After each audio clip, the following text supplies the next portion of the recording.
آج کی اہم خبر ہمیں یہ لگی ہے کہ ڈونلڈ ٹرمپ امریکہ کے نئے صدر منتخب ہوئے ہیں اور انہوں نے منتخب ہوتے ہی بہت سارے احکامات ایگزیکٹو آرڈر جاری کیے ہیں. بہت اہم ایگزیکٹو آرڈرز ہیں، لیکن اس میں ایک بہت اہم ہے، وہ یہ ہے کہ سابق صدر امریکہ کے جان ایف کینیڈی جو 1963 میں قتل کر دیے گئے تھے، ان کے متعلق جو راز ہیں، ان کے قتل میں کون ملوث تھا، اور مارٹن لوتھر کنگ ان کو بھی قتل کر دیا گیا تھا، ان کے بارے میں جو دستاویزات منظر عام پر نہیں آئی تھیں ان کو منظر عام پر لانے کا حکم دیا ہے. جان ایف کینیڈی کے بارے میں 45 دن کے اندر اندر یہ خفیہ دستاویزات پبلک کر دی جائیں گی، اور مارٹن لوتھر کنگ کے بارے میں اگلے 15 روز میں. تو یہ بڑا اہم واقعہ اس سینس میں ہے کہ جے ایف کینیڈی کے جو خاندان کے کچھ لوگ ہیں وہ الزام لگاتے تھے کہ سی آئی اے نے یہ قتل کروائے ہیں، اور ان کے جو جان ایف کینیڈی کے بھتیجے ہیں رابرٹ ایف کینیڈی جونیئر، ان کو وزیر صحت بھی نامزد کیا ہے ٹرمپ نے اپنی کیبنٹ میں، اور جس پین سے دستخط کیے ہیں ان دستاویزات کو پبلک کرنے کے، وہ پین انہوں نے رابرٹ ایف کینیڈی کو تحفے میں دے دیا ہے. اور یہ اس لیے یہ ہوا ہے کہ 1992 میں امریکی کانگریس نے قانون منظور کیا تھا کہ 25 سال بعد کوئی بھی امریکی صدر جان ایف کینیڈی اور مارٹن لوتھر کنگ کے قتل کے بارے میں جو بھی دستاویزات ہیں ان کو منظر عام پر لانے کا حکم دے سکتا ہے. تو ٹرمپ نے یہ بہت بڑا قدم کیا ہے، اور اس سے اب سی آئی اے پہ جو الزامات لگتے ہیں اس کی حقیقت کا پتہ چل جائے گا کہ وہ صحیح ہیں یا غلط. اور اسی طرح اس سے مجھے یہ یاد آ رہا تھا کہ کیا پاکستان میں بھی کبھی یہ وقت آئے گا جب ہمیں پتہ چلے گا کہ قائد اعظم کی موت جو ہوئی تھی اور اس کے سلسلے میں جو ہمیں بہت ساری کہانیاں سننے کو ملتی ہیں اس کے پیچھے حقیقت کیا تھی، اور کیا ہمیں یہ بھی پتہ چلے گا کہ پاکستان کے پہلے وزیر اعظم خان لیاقت علی خان کو پنڈی میں جب قتل کیا گیا تو اس کے پیچھے کیا مقاصد تھے، کون کون اس میں ملوث تھا. اور اس سے پہلے ایک جو طیارہ گرا تھا جس میں کچھ ایسے جنرلز بھی جاں بحق ہو گئے تھے جنہوں نے آرمی چیف بننا تھا پاکستان کا، یہ 50s کی بات ہے، وہ نہیں بن سکے، پھر جنرل ایوب خان پاکستان کے آرمی چیف بنے. اور ایک یہ کہ محترمہ فاطمہ جناح پراسرار حالات میں ان کی موت ہوئی، اس کے اوپر جو تحقیقات ہوئی اس میں کون کون ملوث تھا. اور اس کے علاوہ بہت سارے واقعات ہیں. حمود الرحمان کمیشن رپورٹ کا وہ حصہ جو پبلک نہیں کیا گیا، کیا پاکستان کے لوگ بھی ان تمام سچ سے کبھی آگاہ ہو سکیں گے یا نہیں، یہ تو آنے والا وقت بتائے گا. لیکن ہمیں یہ لگا کہ امریکہ نے ایک روایت قائم کی ہے، شاید اس کا اثر دنیا پہ بھی ہو، کیونکہ دنیا امریکہ کی نقل کرتی ہے اور ہم تو امریکی نقل میں مرے جاتے ہیں. تو اس کام پہ بھی امریکہ کی نقل کر لیں. اور بڑھتے اب ہمارے آج کے پروگرام ٹاپ سٹوری. مذاکرات ختم، خان کا مستقبل کیا ہوگا. ڈونلڈ ٹرمپ آ گئے ہیں اور وہاں پہ لابنگ ہو رہی ہے عمران خان کے لیے. وہ لابنگ کتنی کامیاب ہوتی ہے، لیکن یہاں پہ مذاکرات ختم ہو گئے ہیں، اس کا کیا اثرات ہوگا. خان صاحب کے مستقبل پہ ہمیں رانا ثناء اللہ صاحب جوائن کریں گے، مشیر ہیں وزیر اعظم کے برائے سیاسی امور. اس کے علاوہ ہمارا ہاٹ ایشو پی ٹی آئی کی سیاست، صوبہ خیبر پختونخوا نظر انداز. مولانا فضل الرحمان صاحب نے کہا ہے کہ کے پی میں حکومت نام کی کوئی چیز نہیں ہے. کرم ایجنسی میں مہنگائی شدید تر ہو گئی ہے، وہاں ابھی تک قافلے جانے میں بڑی مشکلات ہیں. اور شوکت یوسف زئی رہنما پاکستان تحریک انصاف کے، وہ ہمیں پشاور سے جوائن کریں گے. اور ہمارا آج کا ایڈیٹوریل، پاکستان کے بچے غیر محفوظ. کراچی میں 1 مہینے میں 3 بچے اغوا ہو چکے ہیں. یہ مسئلہ کیا کہ دنیا کا جو دوسرا یا تیسرا بڑا شہر ہے کراچی، وہاں پہ پولیس اس کام کے لیے تیار کیوں نہیں ہے کہ وہ ماڈرن لائنز پہ کام کرے اور جرائم کو کم کرے. اس پہ ہم بات کریں گے ہمارے آج کے ایڈیٹوریل میں. تو شروع کرتے ہیں ہماری اسٹوری. اور مذاکرات ختم، خان کا مستقبل. ہمیں جوائن کیا ہے رانا ثناء اللہ صاحب نے جو مشیر ہیں وزیر اعظم کے. رانا صاحب السلام علیکم. جی وعلیکم السلام. رانا صاحب، کیا اس وقت آپ کے خیال میں کیا قسمت ہے مذاکرات کی؟ کیونکہ ہم متضاد بیانات سن رہے ہیں. بیرسٹر گوہر صاحب نے پہلے اناؤنس کیا کہ مذاکرات ختم کر دیے گئے ہیں کیونکہ جوڈیشل کمیشن نہیں بنا، اور پھر اب ان کا پھر بیان آیا ہے کہ اگر حکومت اس پہ نظر ثانی کرے تو مذاکرات جاری رہ سکتے ہیں، جس پہ عرفان صدیقی صاحب نے یہ کہا ہے کہ کبھی آپ کہتے ہیں مذاکرات نہیں ہونے، کبھی آپ کہتے ہیں ہونے. یہ بچوں کا کھیل تو ہے نہیں. یہ بچوں کا کھیل نہیں ہے تو پھر اس کو بچوں کے کھیل کی طرح کیوں ٹریٹ کیا جا رہا ہے؟ نہیں دیکھیں، یہ تو عمران خان صاحب نے سیاست میں ڈیموکریسی میں یہ بات انٹروڈیوس کروائی ہے.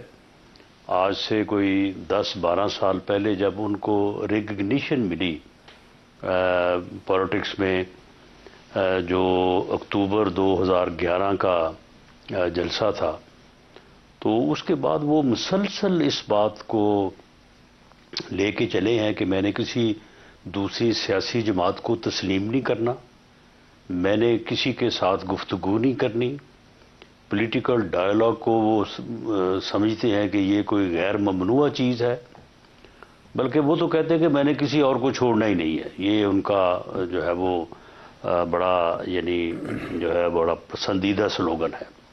اور یہی کچھ انہوں نے 4 سال جو حکومت ان کی رہی ہے اس میں انہوں نے کیا، اور اسی وجہ سے اس وقت بھی ملک کی اکانومی تباہ ہوئی، ملک جو ہے وہ معاشی طور پہ تباہ ہونے کے ساتھ ساتھ سیاسی طور پہ بھی تباہی کا شکار ہوا. لیکن ایک دوسرے کو گالی دینا، ایک دوسرے کو دیکھ کے نفرت کرنا، یعنی نفرت کی سیاست اور یعنی جو ہے وہ اوئے توئے کی سیاست، ولگیرٹی کی سیاست، ایک دوسرے کو گالیاں دینے کی سیاست کو جو ہے انہوں نے اس کا جو ہے وہ بڑا ٹھیک ہے پرچار کیا، لوگوں کو کہا کہ یہ کرو.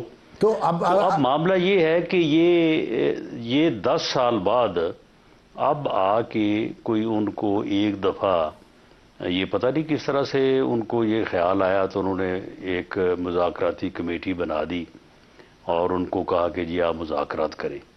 لیکن تھرو آؤٹ اس کمیٹی کی گفتگو سے بھی ہمیں معلوم ہوتا تھا کہ انہیں بڑی پیچھے سے جو ہے وہ اس حد تک ہے کہ ایک میٹنگ کریں، اس کے بعد اگلی میٹنگ جو ہے وہ آپ نے پوچھ کے کرنی ہے. اچھا لیکن کوئی چیز لکھ کے نہیں دینی، جو یہ تو ظاہر ہے وہ پہلے پوچھ کے لکھنا. یہ تو ان کا کنٹرول ہوا نا پارٹی پہ، باقی سیاسی جماعتوں پہ بھی ان کے لیڈرز کا کنٹرول ایسے ہی ہے. آپ نے کہا 10 سال بعد اب ان کو یہ خیال آیا ہے، تو 10 سال بعد اگر انہیں خیال آ ہی گیا ہے تو پھر حکومت یا حکومتی اتحادی جو ہیں وہ ویسے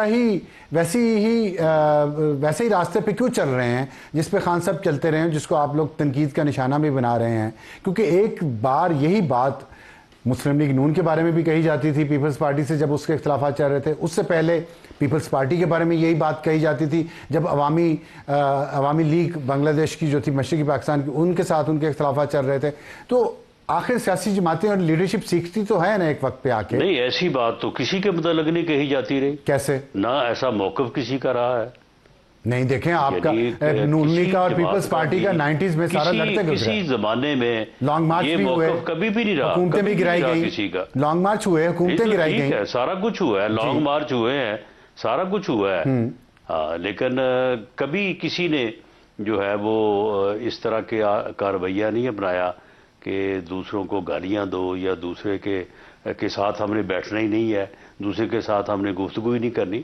یہ جو ہے وہ پارٹیز کی، ذوالفقار علی بھٹو صاحب کی اور قومی اتحاد کی ایک مثال ہے. 3 مہینے ان کے مذاکرات ہوتے رہے ہیں.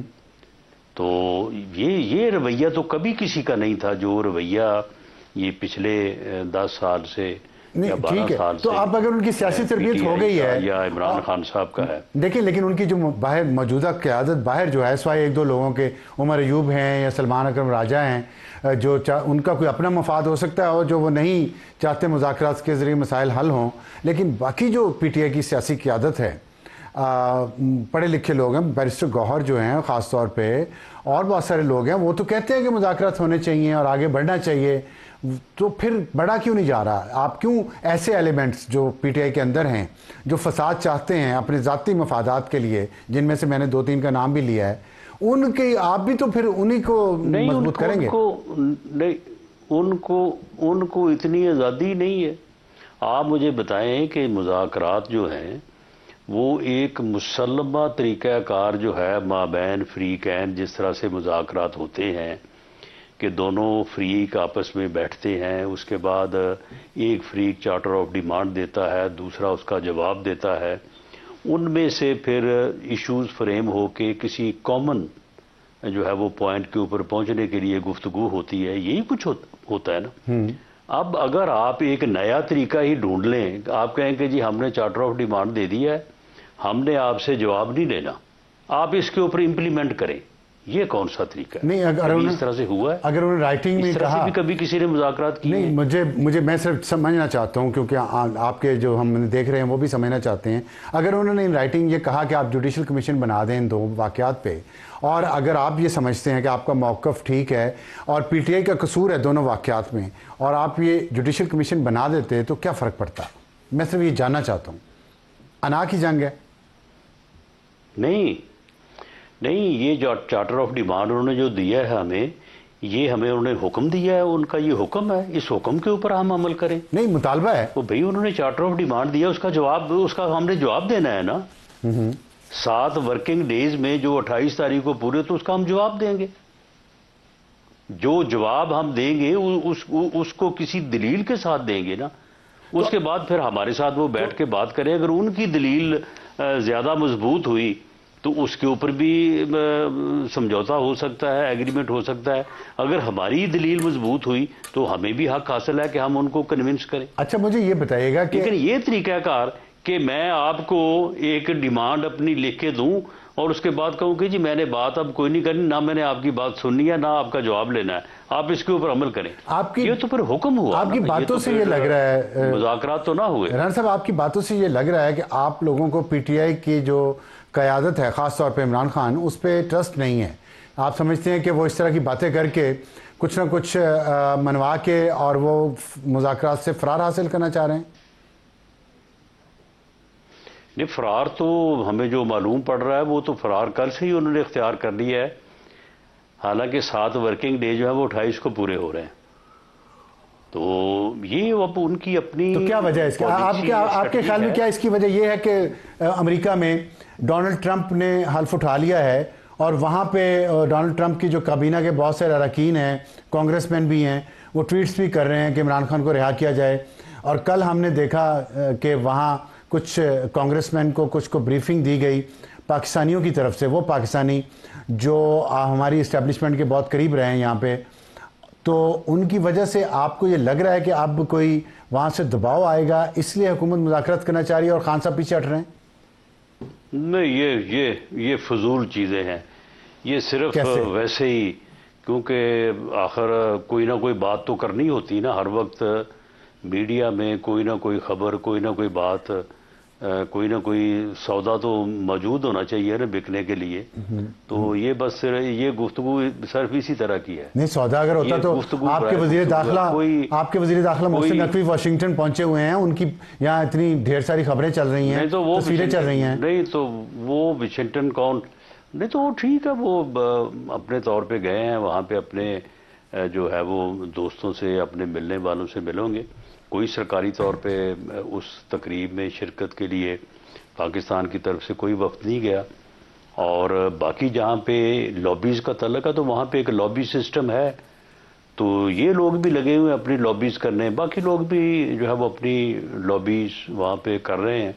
انہوں نے بھی وہاں پہ کافی پیسے پوسے بھی خرچ کیے ہیں، لیکن ان چیزوں کا کوئی وہاں پہ کوئی لابنگ کا فرق نہیں پڑتا. تو پھر آپ حکومت کیوں کر رہی ہے لابنگ کا اگر فرق نہیں پڑتا تو؟ لیکن کوئی فرق نہیں پڑے گا ہمیں بھی. تو آخر ان کی لابی کرنے کی صلاحیت کا بھی جو یہ کر رہے ہیں، جن لوگوں سے مل رہے ہیں، تو اس کی ہمیں بھی خبر ہے. یہ بالکل ان کی غلط فہمی ہے. اور خبر ہونے سے کیا ہوگا؟ خبر ہونے سے کیا ہوگا؟ آپ کچھ کر تو پا نہیں رہے، وہ مل رہے ہیں.